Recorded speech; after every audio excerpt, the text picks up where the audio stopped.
बच्चों, कैसे हैं आप लोग? आशा करती हूँ कि आप सभी अच्छे होंगे। बच्चों, शुरू करते हैं आज का अध्याय शास्त्रार्थ। तो बच्चों, ये एक एकांकी है। शतानंद कौन थे? लक्ष्य की प्राप्ति के लिए अध्ययन एवं अभ्यास की कितनी जरूरत होती है? अष्टावक्र कौन थे? डर सदैव किस चीज से पैदा होता है? क्या एक छोटी सी चिंगारी भी विशाल वन को जलाकर भस्म कर देती है? तो इन सभी बातों पर एक बार आप विचार जरूर कीजिएगा बच्चों। आइए पढ़ते हैं आज का पाठ परिचय। प्रस्तुत एकांकी में लेखक ने बताया है कि यदि हम अपना लक्ष्य निर्धारित कर ले तो आयु और शारीरिक क्षमता भी उसके सामने बाधक नहीं बनती। जीवन में चुनौतियों स्वीकार करके ही आगे बढ़ा जा सकता है। इस नाटक में अष्टावक्र अपनी शारीरिक अपंगता की कमजोरी को बुद्धि के बल से शक्ति संपन्न बना लेता है तथा पिता के श्राप को भी आशीर्वाद के रूप में ग्रहण करता है। तो आइए पढ़ते हैं ये अष्टावक्र कौन थे और जानते हैं कि कैसे उन्होंने शारीरिक अपंगता के कारण भी अपने जीवन को आगे बढ़ाया।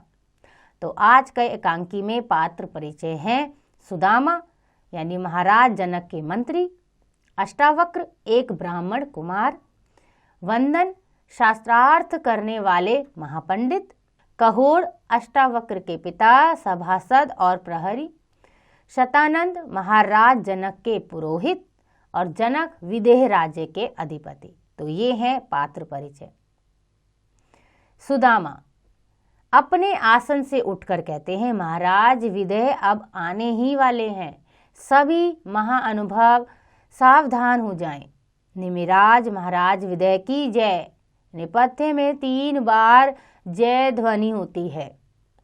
निमिराज विदेह का आगमन होता है, सब लोग खड़े हो जाते हैं। महाराज पर पुष्प वर्षा होती है, वे अपने सिंहासन पर बैठते हैं। उनके बैठने पर सब अपना आसन ग्रहण करते हैं। तो बच्चों, ये सब तो हमें पता ही है कि जब राजा महाराजा आते हैं तो सभी लोग उनका स्वागत करते हैं और जब तक वो अपने आसन में ना बैठ जाएं कोई नहीं बैठता। तो ऐसा ही इस दृश्य में दिखाई दे रहा है। आगे पढ़ते हैं।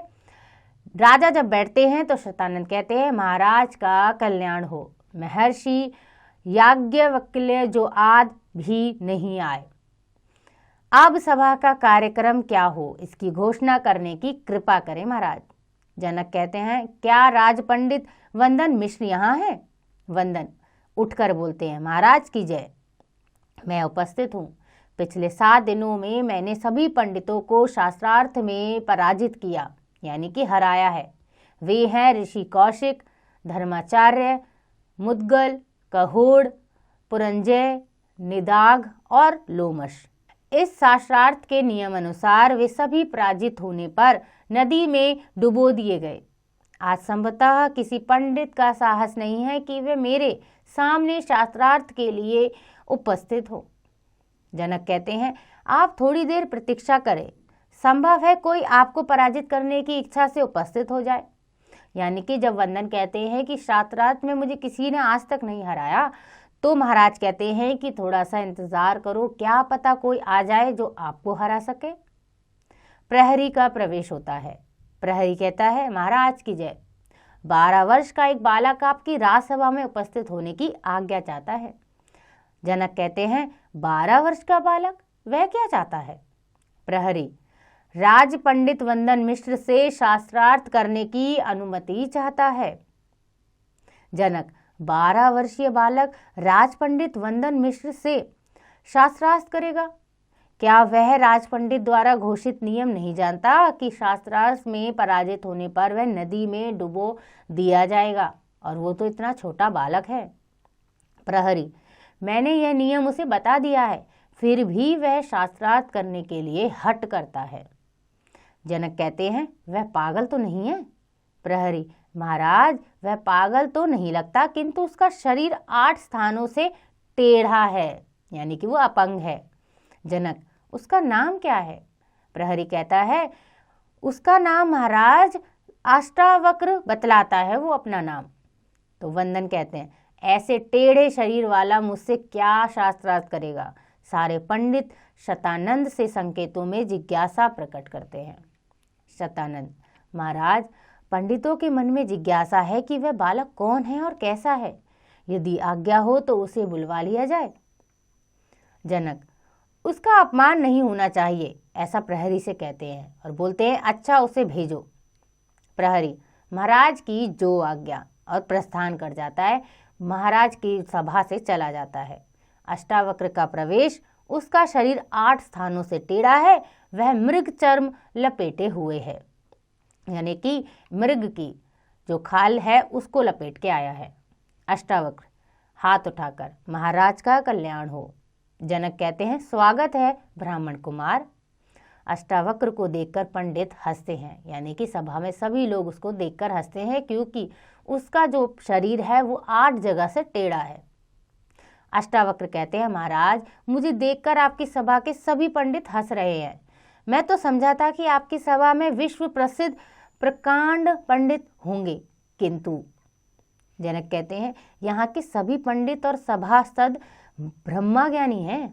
तभी अष्टावक्र कहते हैं राजन, ब्रह्मा ज्ञानी तो वे कहलाते हैं जो शरीर में शुद्ध और निर्विकार आत्मा को पहचानते हैं। जो केवल चमड़े से ढके हुए शरीर को देखते हैं वे ब्रह्मा ज्ञानी कैसे हो सकते हैं। जनक, तुम सत्य कहते हो ब्राह्मण कुमार, तुम ज्ञानी हो, आओ इस आसन पर बैठो। अष्टावक्र महाराज का कल्याण हो। और अष्टावक्र आसन पर बैठते हैं। जनक बोलते हैं आप परिचय दो ब्राह्मण कुमार। अष्टावक्र राजन, मेरे पिता महापंडित कहोड़ और मेरे नाना महर्षि उद्यालक हैं। वंदन, वे मुझसे शास्त्रार्थ में पराजित हुए थे और दंड स्वरूप नदी में डुबो दिए गए हैं।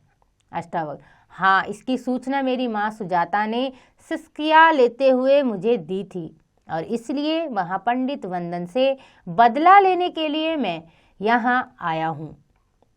जनक, तो क्या तुम महापंडित वंदन से शास्त्रार्थ करोगे? यह जान लो कि पराजित होने पर तुम्हारी भी वही दशा होगी जो तुम्हारे पिता की हुई। अष्टावक्र कहते हैं मैं यह जानता हूँ। जनक, तुम अपने विपक्षी की प्रवचन शक्ति को जाने बिना कैसे शास्त्रार्थ करने के लिए प्रस्तुत हो? बहुत से पंडित आचार्य वंदन का प्रभाव देख चुके हैं। यानी कि जनक समझाते हैं अष्टावक्र को कि तुम ऐसा मत करो, क्योंकि जो पंडित वंदन है वो बहुत ही ज्ञानी है, उनके साथ लड़ना तुम्हारे बस का नहीं। अष्टावक्र अभी आचार्य वंदन को हम जैसों के साथ शास्त्रार्थ करने का अवसर नहीं मिला है। यानी कि अष्टावक्र ललकारता है कि मैं लड़ूंगा। वंदन, ब्राह्मण कुमार अधिक अभिमान की बातें मत करो, यानी कि इतना घमंड मत करो। मुझे तुम पर दया आती है। मुझसे शास्त्रार्थ कर क्यों अपने जीवन का अंत करना चाहते हो? तुम अभी बालक हो। अष्टावक्र वंदन मिश्र जी, आयु के अनुसार छोटे बड़े का निर्णय तो मूर्ख मंडली में होता है। आयु में भले ही छोटा कहा जाऊं, किंतु ज्ञान में आप मुझे छोटा क्यों मानते हैं? फलों से लदा हुआ छोटा वृक्ष फल रहित लंबे वृक्षों से अधिक प्रिय होता है। वंदन, टेढ़े अंगों में बड़ी बुद्धि है। तो अष्टावक्र कहते हैं मेरे टेढ़े अंग तो मेरे पूज्य पिता के वरदान से ही हैं। मेरे पिता जब वेद पाठ करते थे तो उदांत को अनुदांत पढ़ जाते थे। मैंने उन्हें टोका। पहली बार तो वे कुछ नहीं बोले, किंतु जब मैंने उन्हें 8 स्थानों पर टोका तो उन्होंने क्रोध से शाप देते हुए कहा कि तूने मुझे 8 बार टोका है, इसलिए इस कुटिलता के कारण तेरे अंग 8 स्थानों से टेढ़े हो जाएंगे। यानी अष्टावक्र ने बताया कि कैसे उसका शरीर 8 जगह से टेढ़ा है, क्योंकि वो उनको श्राप उनके पिता ने ही दिया था। वंदन, जिस पिता ने शाप देकर तुम्हारे अंग टेढ़े कर दिए, उन्हीं पिता की मृत्यु का बदला लेने आए हो। अष्टावक्र कहते हैं पिता तो पिता है, वे आकाश से भी महान है। जनक, तुम सत्य कहते हो ब्राह्मण कुमार। मुझे विश्वास है कि तुम अत्यंत प्रतिभाशाली और शास्त्रों के पंडित हो, किंतु शास्त्रार्थ की आज्ञा देने से पहले मैं अपने संतोष के लिए तुमसे प्रश्न करना चाहता हूँ। अष्टावक्र अवश्य कीजिए राजन। तो जनक कहते हैं यह बताओ, सोते समय कौन नेत्र नहीं मूंदता? जन्म लेने के बाद किसमें गति नहीं होती? किसके हृदय नहीं होता और कौन वेग से बढ़ता है? तो राजा के प्रश्न सुनकर अष्टावक्र कहते हैं राजन, मछली सोते समय आंखें बंद नहीं करती, अंडा उत्पन्न होने पर भी चेष्टाहीन रहता है, पत्थर के हृदय नहीं होता और नदी ही वेग से बढ़ती है। जनक, ठीक है, तुम वास्तव में प्रतिभाशाली हो, मैं तुम्हें शास्त्रार्थ की अनुमति प्रदान करता हूँ। वंदन कहता है, संपूर्ण जगत को प्रकाशित करने वाली एक अग्नि है, शत्रुओं को नष्ट करने वाला देवराज इंद्र एक ही है। अष्टावक्र, साथ रहने वाले दो हैं, अग्नि और इंद्र, रथ के चक्र भी दो ही हैं। अष्टावक्र की बात सुनकर वंदन कहते हैं, यज्ञ कर्मों का निर्वाह करने वाले ऋग, साम और यजुर्वेद ही 3 वेद हैं। अष्टावक्र, आश्रम 4 हैं और वाणी के भी 4 चरण हैं। वंदन, इंद्रियों की संख्या 5 है। अष्टावक्र, मन सहित ज्ञानेंद्रियां 6 हैं। वंदन, सप्तर्षियों की संख्या 7 है, वीणा के तार 7 हैं। अष्टावक्र, वसुओं की संख्या 8 है। वंदन, 9 निधियां हैं, अंकों की संख्या 1 से 9 है। अष्टावक्र, शरीर की 10 अवस्थाएं हैं। वंदन, रुद्र 11 है। अष्टावक्र, संवत्सर में 12 मास होते हैं। आदित्य 12 है। वंदन, त्रयोदशी तिथि उत्तम मानी गई है। अष्टावक्र, 14 इंद्र है, 14 भुवन है, 14 मनु है, 14 यम है, 14 रत्न है, 14 विद्याएं हैं। तो वंदन कहता है 15 तिथियां हैं। अष्टावक्र, 16 कलाएं हैं, 16 श्रृंगार है, 16 संस्कार है। वंदन, अंत्याष्टिक का छंद का एक पद 17 अक्षरों का है। अष्टावक्र, 18 पुराण है, 18 वर्ण हैं, 18 व्यसन हैं, 18 स्मृतियां हैं। वंदन, 19 19 19 सोचते हैं, जवाब नहीं दे पाते। अष्टावक्र, आप उत्तर नहीं दे सके, आप अपनी हार मानेंगे? जाने दीजिए, मैं बतलाता हूँ। ज्योतिष में शनि का भोग्य 19 वर्ष है। तो इस तरह से वंदन और अष्टावक्र दोनों के बीच में शास्त्रार्थ होता है। कुछ बातें होती हैं जिनमें आखिरी सवाल का जवाब वंदन नहीं दे पाता और अष्टावक्र कहते हैं कि तुम्हें अब हार माननी होगी। तभी वंदन हैरान रह जाते हैं।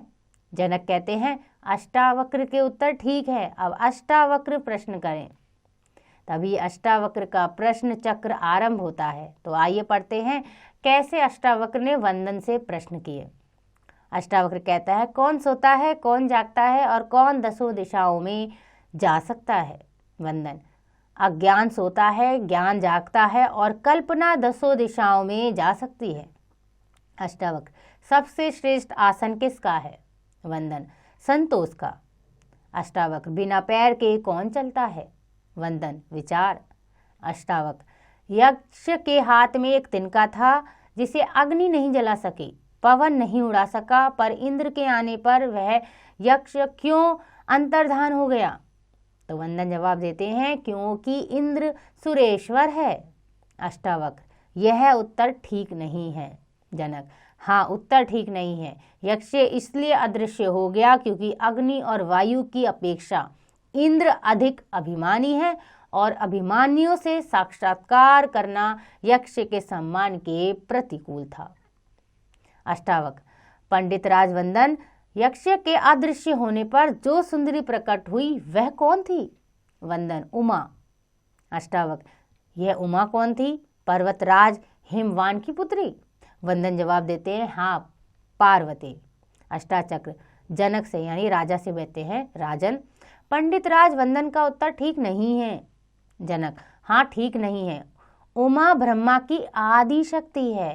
अष्टावक्र, राजन, एक बार उत्तर न देने के कारण और 2 बार उत्तर अशुद्ध होने के कारण महापंडित वंदन मिश्र पराजित हुए। जनक कहते हैं, निसंदेह उत्तर न देने के कारण पंडित वंदन मिश्र पराजित हुए हैं, यानी कि उनकी हार हुई है। सभा में करतल ध्वनि और सर्व विजयी महापंडित अष्टावक्र की जय जयकार होती है। अष्टावक्र, यह मेरा सौभाग्य है कि मैं अपने पिता का प्रतिशोध ले सका, यानी कि उनका बदला ले सका। जनक से बोलते हैं, राजन, शास्त्रार्थ के नियम अनुसार पंडित राजवंदन को पराजित होने पर नदी में डुबोए जाने की आज्ञा प्रदान करें। वंदन घिघियाते हुए यानी डरते हुए कहता है, महाराज महाराज। जनक कहते, महापंडित अष्टावक्र ही आपको क्षमा कर सकते हैं। वंदन, महापंडित अष्टावक्र जी, आपसे विनम्रता पूर्वक क्षमा मांगता हूँ, मेरी मृत्यु मत होने दीजिए, ऐसा वो बोलते हैं। तब अष्टावक्र कहते हैं, आपने पंडितों और मेरे पिता को शास्त्रार्थ में पराजित होने पर क्षमा किया था क्या? वंदन, राजन, अब मैं सारा रहस्य उद्घाटित करता हूँ। महाराज जनक, मैं राजा वरुण का पुत्र हूँ। उनके यहाँ 12 वर्षों में पूर्ण होने वाला यज्ञ चल रहा था। उस यज्ञ के अनुष्ठान के लिए मुझे 7 श्रेष्ठ पंडितों की आवश्यकता थी। जल में डुबोने के बहाने मैंने उन्हें उस यज्ञ में भेज दिया। वे सब पिता वरुण का यज्ञ पूर्ण कर लौट रहे होंगे। जनक, यदि ऐसी बात है तो 7 पंडितों को लेकर आओ। वंदन, मैं अभी जाता हूँ। और वंदन पुनः प्रवेश करते हैं राजसभा में। वंदन कहते हैं, महाराज की जय हो।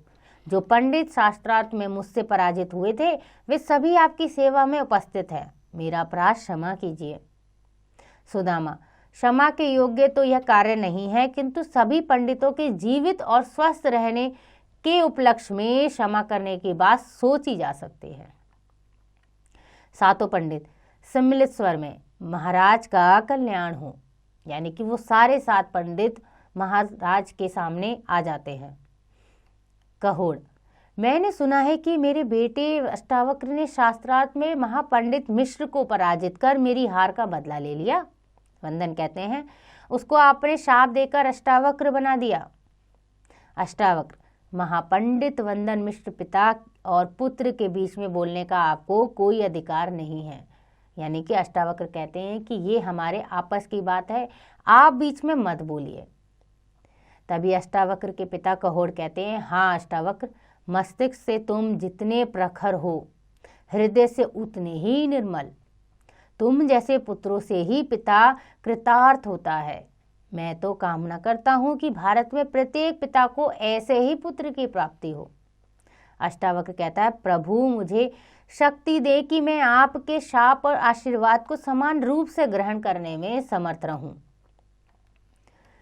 कहोड़ कहते हैं, जब मैंने वरुण यज्ञ में आहुति डाली तो भगवान वरुण ने कहा कि तुम्हारा पुत्र तुम्हारे साथ समंगा नदी में स्नान करे तो वह अत्यंत सुंदर शरीर धारण कर लेगा।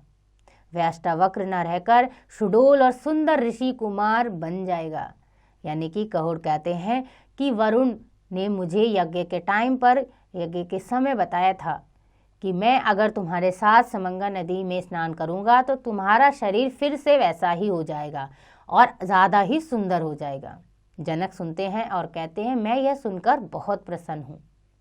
तो कहोड़ कहते हैं, तो राजन आज्ञा दीजिए कि हम दोनों समंगा नदी में स्नान करने के लिए शीघ्र ही प्रस्थान करें। जनक कहते हैं, अवश्य। स्वस्थ होने पर आप दोनों हमारी सभा में आने का कष्ट करें। कहोड़, आपके पास आना हमारा सौभाग्य ही है। तो कहोड़, अष्टावक्र तथा अन्य कहते हैं, महाराज का कल्याण हो, और पर्दा गिरता है। तो बच्चों, ये थे एक एकांकी जिसमें हमें पता चला कि कैसे एक छोटे से 12 वर्ष के बच्चे ने एक महापंडित को प्रश्न ही प्रश्न में हरा दिया। तो बच्चों, चाहे उम्र कम क्यों ना हो, लेकिन ज्ञान की उम्र कम नहीं होती। ज्ञान तो सबके पास ज़्यादा ही होता है। इसलिए कभी छोटे को अपने से बड़ा या अपने किसी बड़े को अपने से छोटा नहीं समझना चाहिए। हर किसी की बुद्धि एक समान नहीं होती, किसी की ज़्यादा तो किसी की कम होती है। ये एकांकी लिखी डॉक्टर राम कुमार वर्मा ने। आइए पढ़ते हैं उनका लेखक परिचय। डॉक्टर राम कुमार वर्मा का जन्म 15 सितंबर 1905 में मध्य प्रदेश के सागर जिले में हुआ। हिंदी की लघु नाट्य परंपरा को एक नया मोड़ देने वाले डॉक्टर राम कुमार वर्मा आधुनिक हिंदी साहित्य में एकांकी सम्राट के रूप में जाने जाते हैं। इनके एकांकी संग्रह है पृथ्वीराज की आंखें, 5 जन्म, कौमुदी, महोत्सव, चारु मित्र, विभूति आदि। और काव्य हैं चित्ररेखा, चित्तौड़ की चिता, कृतिका आदि। इन्हें भवभूति भारत भृति सम्मान से अलंकृत किया गया। 5 अक्टूबर 1990 में इनकी मृत्यु हो गई। तो ये थे डॉक्टर राम कुमार वर्मा जी। आशा करती हूँ कि आपको यह अध्याय समझ आ गया होगा। इसका अभ्यास आप स्वयं कीजिएगा।